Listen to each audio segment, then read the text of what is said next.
강남 8학군이 도대체 어떻게 탄생하게 된 건가요? 제가 기억하기로는 빌딩 거래가 쉬워진다. YG 중개법인 문연아 팀장이고요. 남가윤 팀장입니다. 네, 반갑습니다. 그리고 함께 하시는 저는 YG 부동산의 박찬용 이사입니다. 빌딩 YG 채널을 운영하고 있는 박신우입니다. 저희가 밖에 나가서 촬영을 하려다가 날이 너무 더워서 장소를 협찬받아서 실내에서 촬영을 하게 됐습니다. 모란 벌툰점 장소에 협찬해주신 박찬영 이사님께 감사드립니다. 아유, 감사합니다. 부동산 중개업을 하면서 카페까지 자영업도 하시고 대단하신 분입니다. 진짜 제가 봤을 때 저희 회사에서 가장 열심히 일하시는 분 중에 한 분이에요. 근데 오늘 이렇게 또 모신 이유가 있잖아요, 우리가. 그렇죠. 예.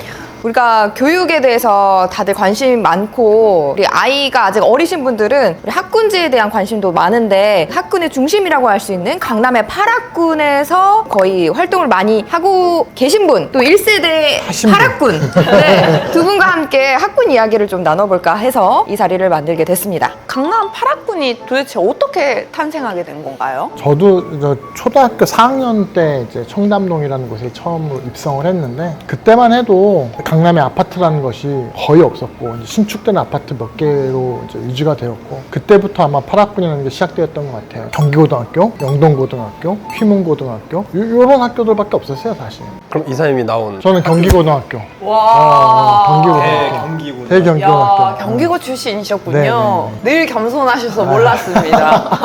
그렇습니다. 경기고 출신 또 유명한 분들 많이 계시잖아요. 많이 계시죠. 변호사들, 법조계, 정치계, 경제계 많은 분들이 계십니다. 다들 아실 만한 분들이랑 학창 시절을 같이 보냈고 그쵸. 공부도 같이 하시고 또 우리 이사님이 고시 공부도 하셨잖아요. 그쵸. 교시공부도 그러니까 했죠. 보기와 다르게 보기와 다르게 8학군 출신에 공부도 잘했고 학벌 스펙이 대단하신 분입니다. 진짜 저랑 같이 일한 지가 거의 이제 10년 가까이 돼가죠. 돼요. 네, 예. 맞습니다. 근데 항상 한결같아요.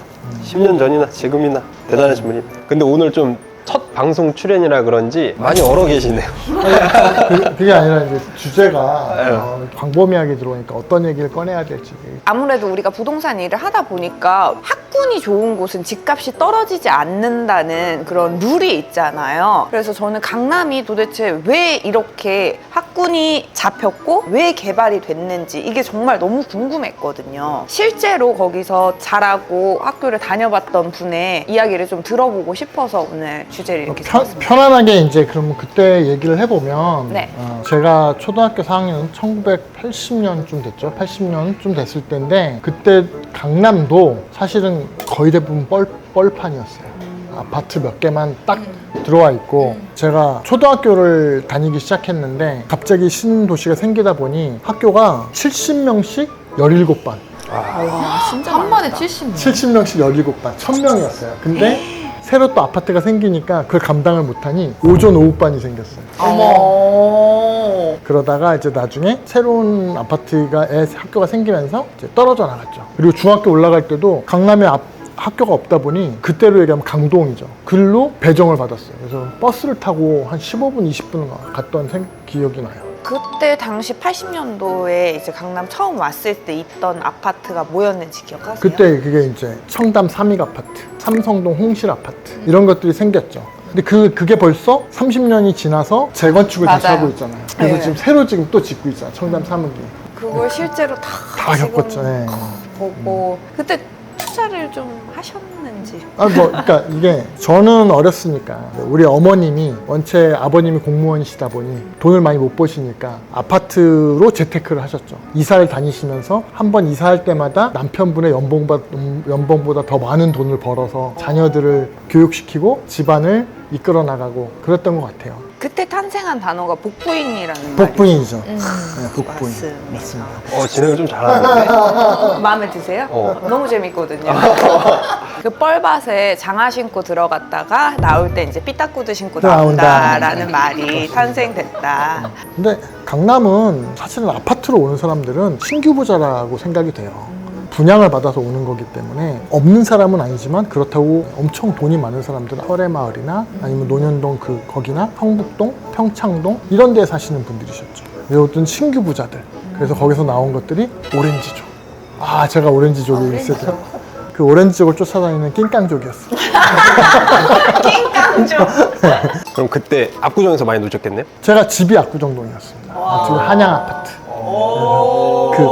그 한양 아파트 앞에 맥도날드가 맞아, 고등학교- 1호점. 1호점이 생겨가지고 줄 서서 먹었던 기억이 납니다. 그러면 그 당시에 학교가 어쨌든 이제 몰려 있잖아요. 그럼 그 안에서도 뭐 교육 수준 차이나 뭐 치맛바람이나 그런 교육 관련된 분위기는 어땠어요? 그 아이러니했던 게 8학군이어서 교육열이 좋았음에도 불구하고 제가 기억하기로는 사교육이 금지되었던 시절이에요. 그래서 학원이라는 게 아예 없었습니다. 그런데 학교에서는 정규 수업을 일찍 끝내고 학생들을 일찍 보내줬어요. 사교육이 금지됐는데 네. 그래서 공교육을 안 시키고 일찍 보냈습니다. 근데 아마도 각자 알아서 공부를 하지 않았을까.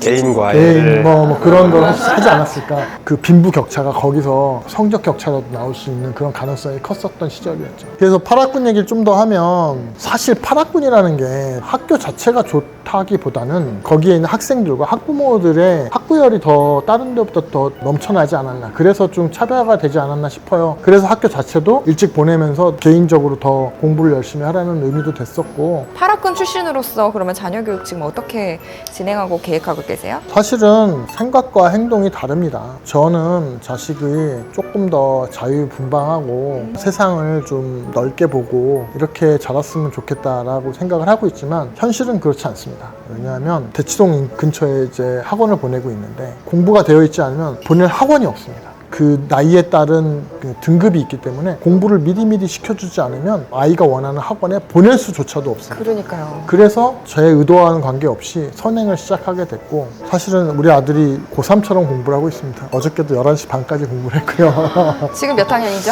5학년입니다. 네. 5학년인데 중학생 거, 고등학생 거 미리미리 지금 하고 있고요. 그래도 어쨌든 8학군에 있기 때문에 아이도 뭐 놀고 싶다 막 이런 거보다는 다른 학생들도 공부 열심히 하니까 나도 이만큼은 해야지 약간 이런 면학 분위기는 많이 조성되죠. 그렇죠. 제가 어저께 분당에 가서 손님을 만났는데 그분과 이제 학군 얘기를 하게 됐습니다. 그 학생이 분당에서 1, 2등을 했다고 합니다. 대치동 학원에 시험을 봤대요. 꼴찌를 했답니다.